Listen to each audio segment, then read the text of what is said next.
Right guys, so we are going to be annotating Mametz Wood. So the beauty of this, of course, is that it doesn't matter how fast I go, you can pause it.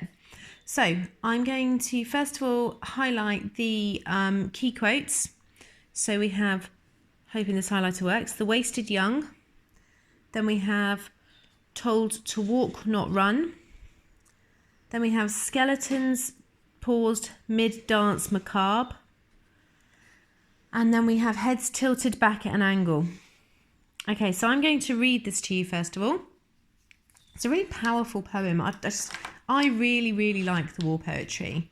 Call me a bit of a ghoul, but I really do. I think it's really powerful. I remember studying it for A-level and really enjoying it.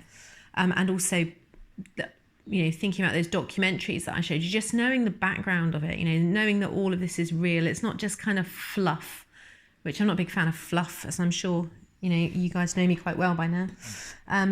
Okay, so Mametz Wood.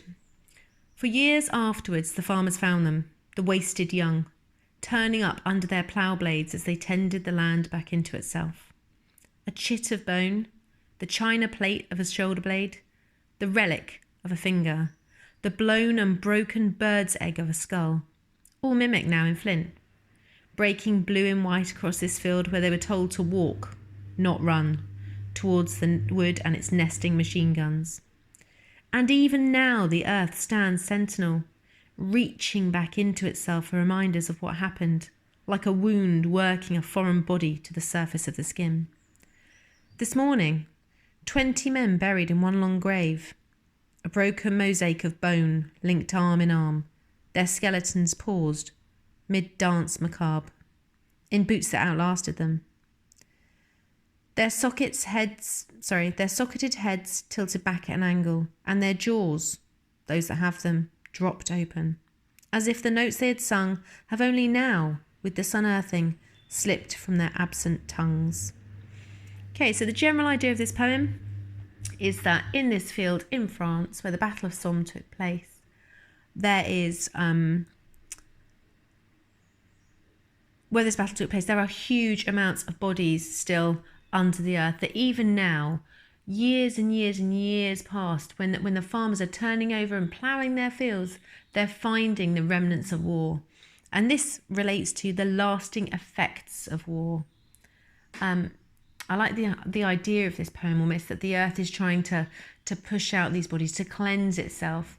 And for me, this brings it back a little bit to the idea of nature being more powerful than humans. The humans have fought this war in this land, and they're buried in there, but the nature doesn't want them. It's pushing them back out almost. I really kind of like that idea, that the idea of war, to me, for me, it's almost like the idea of war is obscene to Mother Nature.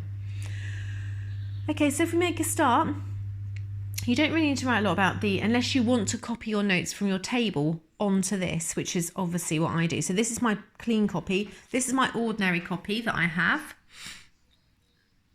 But I'm going to kind of go through it with you, and you can see that on mine I've highlighted these like I've shown you before. I always do the structure at the top.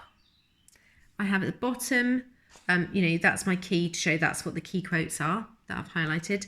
And then I have themes down at the bottom. And then I'll do over here a little bit of context. Remember, context is only kind of,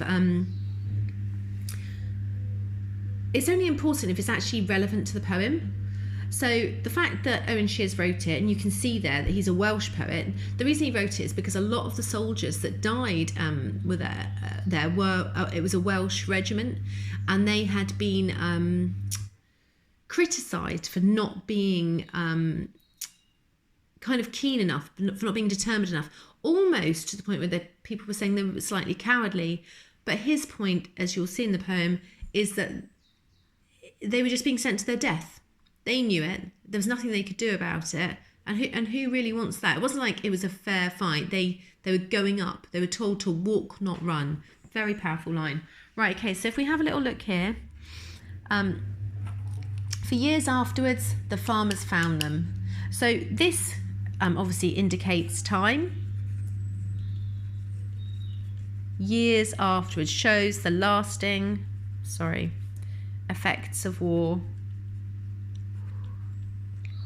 as in it doesn't just stop, the effects are felt years and years afterwards. And then this idea of them.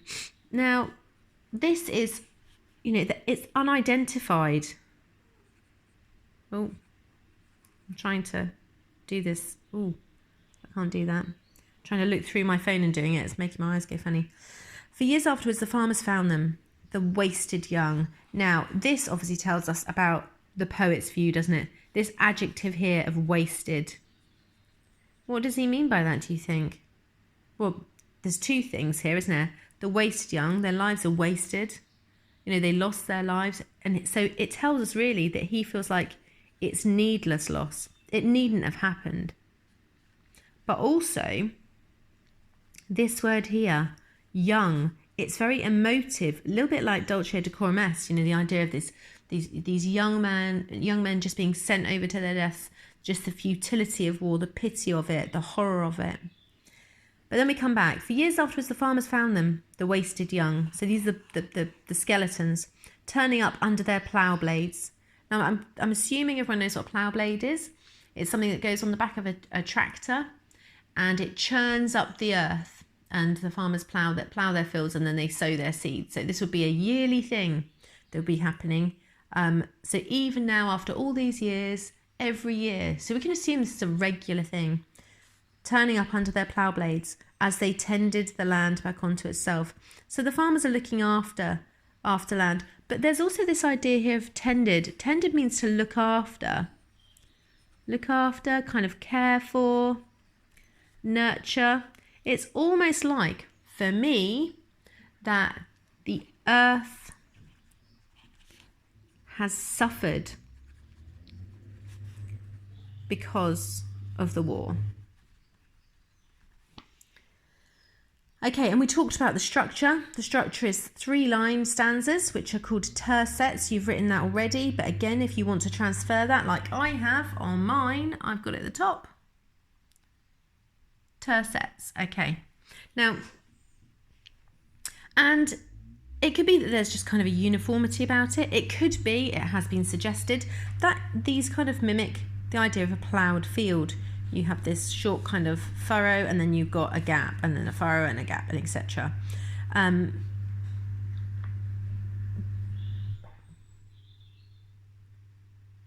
It's also, as we said, done in third person, so it's not personal, even though actually Owen Shears did. What happened was he went to the site and he visited the site, and he felt moved that he wanted to write, because I think what I've read is that when he went there, this is what happened, this part here. So let's come back to the second stanza. A chit of bone. Chit just means a very small piece of bone. The china plate of a shoulder blade. Now again, I'm hoping you all know what a china plate is. China is very delicate. It's a delicate material. This emphasizes or shows how fragile the human body is. We will see this in the manhunt. Some of you, if you remember, I did the manhunt with you last year, and it talks a lot about fragility there, and that's actually the next poem that we're going to do. So we've got a chit of bone, the china plate of a shoulder blade. So this kind of very delicate bone. We think of our bones as being thick and strong, don't we? But that he's portraying them as being very delicate and fragile. The relic. Now, a relic is a really old thing, the relic of a finger. It's almost like it was a finger, but it's unrecognisable now. And then we have the blown and broken bird's egg of a skull. Now, this is interesting imagery that he's using here. He's got a bird's egg of a skull.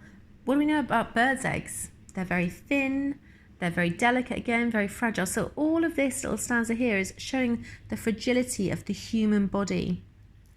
And then we have all mimic now in flint, breaking blue and white across this field where they were told to walk, not run. Now this for me is so powerful. This to me is Shears openly criticising. He's almost saying they were told to walk, not run. Don't run towards your enemy, walk towards them. And what were they walking towards? the nesting machine guns. Okay, so that's Owen criticising how they were treated. He sees them being sent to their death. I think there's no mistaking that. And from the history, we actually know that as well, don't we? Now, but if you'll notice here towards the wood, and it's nesting machine guns. Now, we've got this kind of extended metaphor. So we've got the metaphor here of the broken bird's egg of a skull. That's obviously a metaphor to show, again, fragility. I know I keep repeating it, but it is a theme in here. And then we've got this extended metaphor, because then he talks about the nesting machine guns. And nesting is a very strange choice of word, because nesting normally refers to new life, doesn't it? Birds that are nesting are birds that are nurturing their eggs, but this is nurturing a machine gun. So it's kind of this strange juxtaposition, this strange contrast of ideas. So nesting refers to new life, but this refers to death.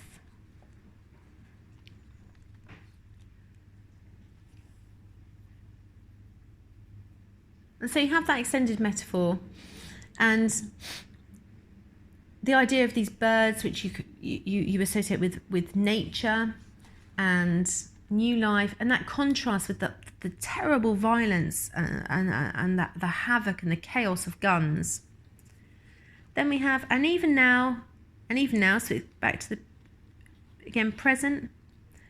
And even now, the earth stands sentinel. And by sentinel, it means the earth stands guard.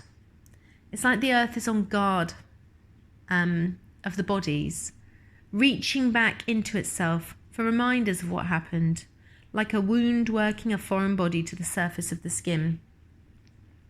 Now, I don't know if you know what that means, like a wound working a foreign body to the surface of the skin, but say, for instance, you get a splinter in your hand or in your foot, and it goes in quite deep. Eventually, your body will just push that out without you doing anything. So it's almost saying that that's what the earth is doing. The earth is just pushing out these foreign bodies. This has got a double meaning, really, because it's got this idea, the foreign body,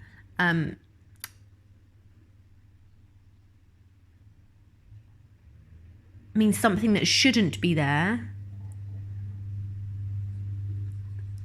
Something that shouldn't be there. But also, this is a foreign body. It's an English soldier or a Welsh soldier on foreign land, isn't it? So this has got a double meaning.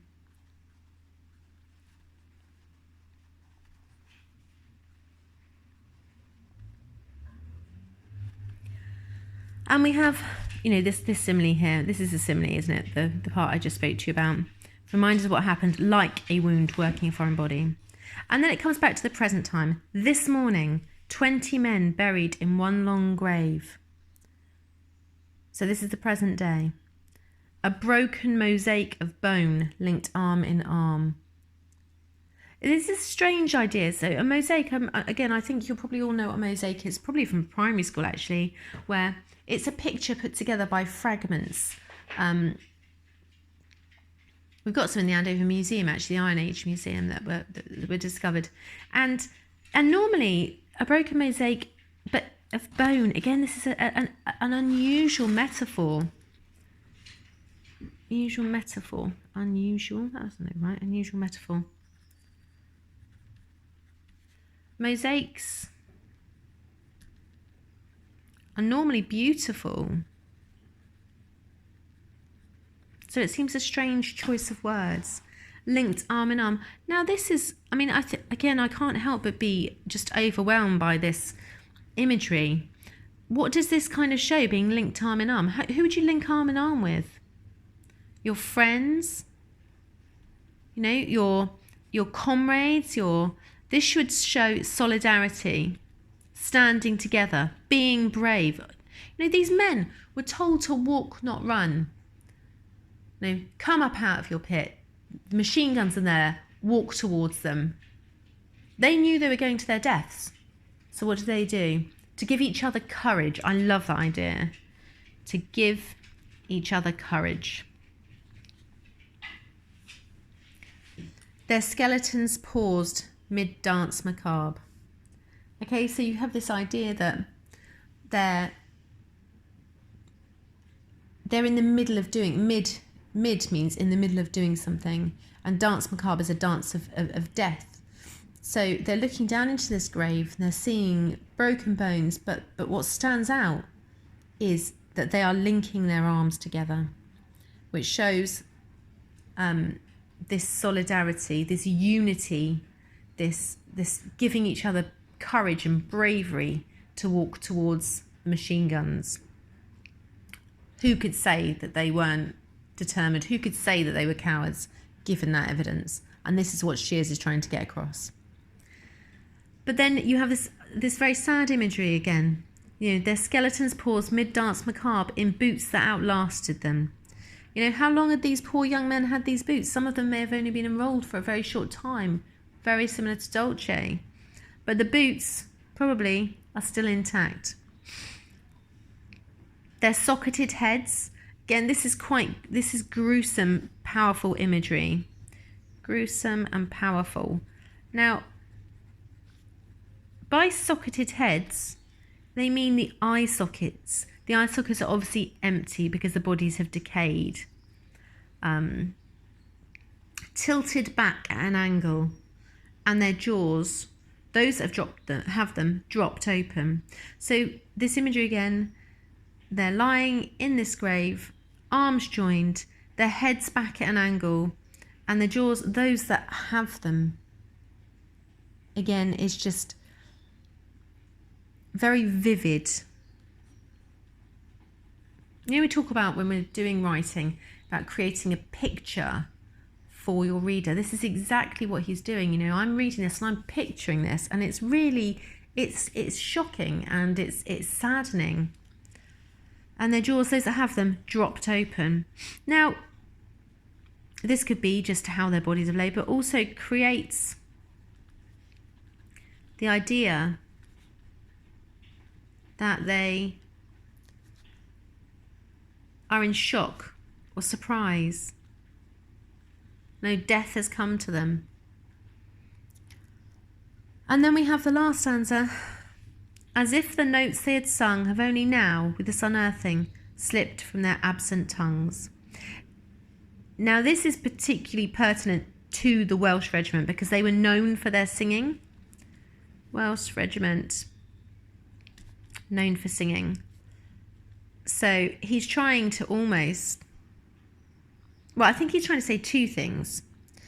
As if the notes they had sung, as in going forward and being brave and singing. You've probably seen that before in films and things where people, when they're trying to find courage, start to sing together, and it kind of joins them and unites them. And I have this idea that, you know, these men were walking forwards.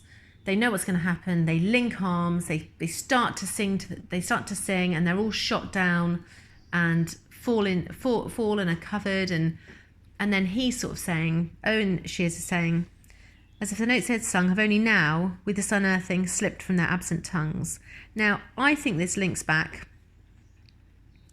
have only now. I think this links back to the idea that they were criticised for being cowards. But actually, their bodies have been unearthed. They're all together. They're linking arms. They're not scattered. They're not running away. So the idea that they're absent tongues means, you know, that they don't have any tongues, so they couldn't speak for themselves, obviously, because they were dead. They couldn't defend themselves